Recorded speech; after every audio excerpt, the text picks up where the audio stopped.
Going back dito kay Jamie Malonzo, it's in effect already. Covered siya nung parang may holding period na hindi ka makakabalik in 3 years, and he knows that.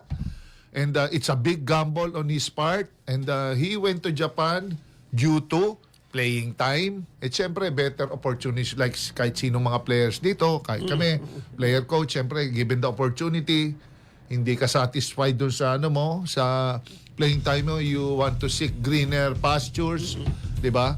Pero ang tanong nung iba kung makakabalik pa ba siya sa Ginebra, well, sa akin baka hindi na siguro, but sa akin there are other teams na pwede pang open pa dyan. Pero siyempre, alam mo, ang Ginebra, maraming kaakibat na mga teams pa rin yan eh. Mga 5 teams to, di ba? Dami. So medyo baka parang na-overlook ata ni kung maayos ang pagkakapaalam ni Jamie Malonzo sa team niya, siguro pwede pa siyang bumalik. It's a big gamble, no? Pero kung hindi maganda ang parting ways nila, baka no one will touch him. So it's really a big gamble dito sa batang kay Jamie, and I hope makabalik sa ibang liga.